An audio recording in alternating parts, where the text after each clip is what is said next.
Alô, podcasters de todo o Brasil e ao redor do mundo, aqui é seu amigo, aqui é seu irmão Alexandre Passos. Estamos juntos para mais um vídeo e nós vamos dar prosseguimento ao nosso estudo.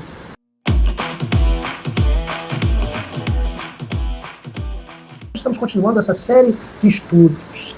Então, tenho que trazer para você a parte 2 desse estudo, para que você possa ver como a igreja se desviou dos caminhos que Jesus tinha para com elas.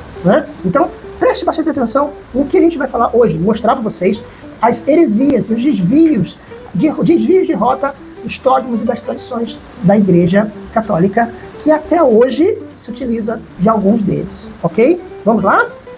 Vamos primeiro lembrar aqui onde a gente parou. A gente falou no vídeo passado sobre a igreja raiz que era perseguida pelo Império Romano, mas depois, no ano 313, se uniu ao Império através de Constantino. E essa união, ela trouxe uma pax romana, uma paz romana, mas também trouxe o Estado para dentro da igreja.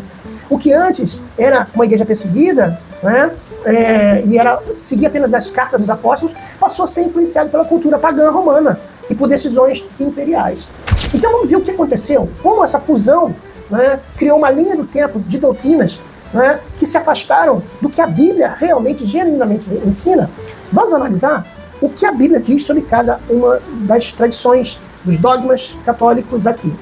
Diferente do que muitos pensam, as doutrinas católicas não surgiram tudo de uma vez. É um processo que durou séculos e séculos. Por exemplo, no século IV começou as velas no culto. Depois, a veneração de santos. No século V, por exemplo, surgiu a ideia do purgatório. Em 607, o título de Papa foi determinado. Na Idade Média, no ano de 1079, foi criado um celibato obrigatório. A confissão, por exemplo, e a transubstanciação em 1215. Por exemplo, hoje nos dogmas modernos, existem dogmas que foram criados como, por exemplo, a infalibilidade papal. O Papa não pode falhar. Por exemplo, a Assunção de Maria foi em 1950. O problema não é a antiguidade destas datas, mas o fato que elas não aparecem em nenhum versículo do Novo Testamento. É o que chamamos de tradição humana, sabe? Que é diferente da revelação bíblica. Vamos primeiro falar da mariologia ou mariolatria. Rezar para os santos. Maria como mãe de Deus, Theotokos. Olha o que a Bíblia diz em 1 Timóteo capítulo 2, versículo 5, que só há um mediador entre Deus e os homens, Jesus Cristo, o homem. Veja bem, se Maria chamou Deus de meu Salvador, está ali em Lucas 1,47, confira. O pensamento que a gente entende é que ela mesma reconhecia a sua necessidade de ser salva. E isso choca com o dogma da Imaculada Concepção. Agora vamos falar sobre a autoridade do Papa. O Papa, para o católico, ele é o sucessor infalível de Pedro e da tradição. E a tradição dele, o que ele disser, vale tanto quanto a Bíblia. O princípio que a gente entende é o princípio da sola escritura. Em Gálatas 2, a gente vê Paulo repreendendo Pedro publicamente. Mas Pedro não era inquestionável? Então essa questão de infalibilidade de um líder humano é possível. Vamos falar sobre salvação e purgatório? Pois é, o dogma do purgatório, indulgências, a necessidade de sacramentos para ser salvo. Olha o que diz a Bíblia em Efésios, capítulo 2, versículo 8 e 9. Pela graça sois salvos, por meio da fé. Isso não vem das obras. Sabe, o sacrifício de Jesus, ele é suficiente para a salvação. Isso está em Hebreus, capítulo 10, versículo 12 a 14. Ele anula a necessidade de um purgatório, ou de repetir o sacrifício no que eles chamam de missa. Vamos falar sobre imagens e relíquias? Pois é. O dogma de veneração de imagens, relíquias de santo, são um foco muito importante para a gente falar sobre o catolicismo. Lá em Êxodo, capítulo 20, versículo 4 e 5, diz: não farás para ti imagem de escultura, não te encurvarás a elas. O argumento aqui é claro. A glória de Deus não pode ser dividida com objetos, com animais ou com homens. Isso está em Isaías 42, versículo 8. Voltemos para as práticas corretas. E nós vamos falar para vocês aqui uma lista de heresias que foram adotadas pela igreja. Oração pelos mortos, 310 depois de Cristo. Sinal da cruz, 310 depois de Cristo. Velas de cera em cultos, que eram utilizadas em rituais pagãos, 320 depois de Cristo. Veneração de anjos e santos falecidos, 375. Usos de imagens nas igrejas, 405 depois de Cristo. Missa como um sacrifício diário, 394 depois de Cristo.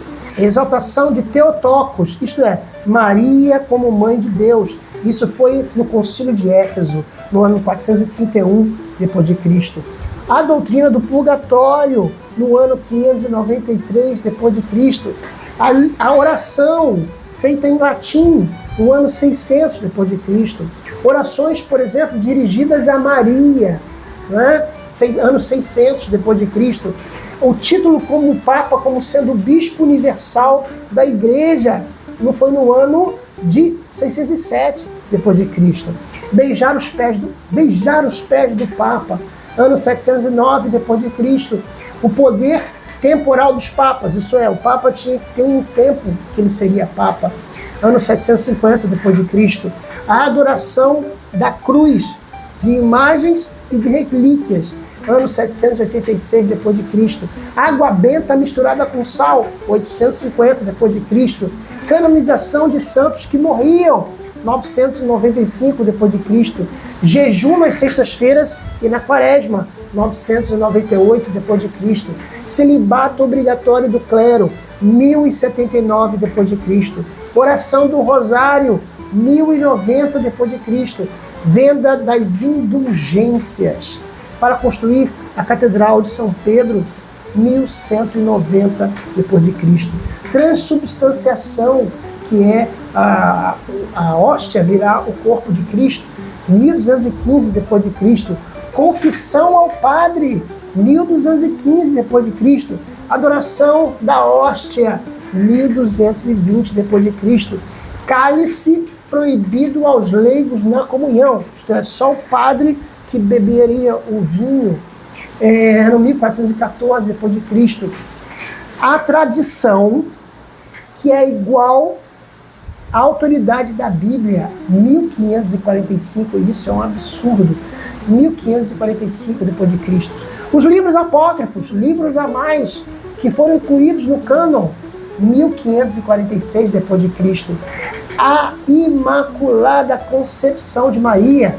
O que é isso? Imaculada Concepção de Maria significa que Maria nasceu sem pecado original, segundo a Igreja Católica, em 1854 depois de Cristo. Infalibilidade papal. O Papa não pode falhar. 1870 depois de Cristo. Assunção de Maria. O que é a Assunção de Maria? Maria subiu aos céus. Maria não teria morrido. O corpo e a alma dela foi para o céu. Isso foi em 1950. E por último, Maria como medianeira de todas as graças, que foi popularizado no século XX. Todas essas 30 heresias que a gente está mostrando surgiram após o ano 313, quando a igreja se fundiu com o Império Romano. Portanto, a gente entender que esses pontos, eles demonstram uma idolatria a uma instituição, ao invés de adoração do Senhor. A instituição se tornou mais importante que a própria Bíblia Sagrada.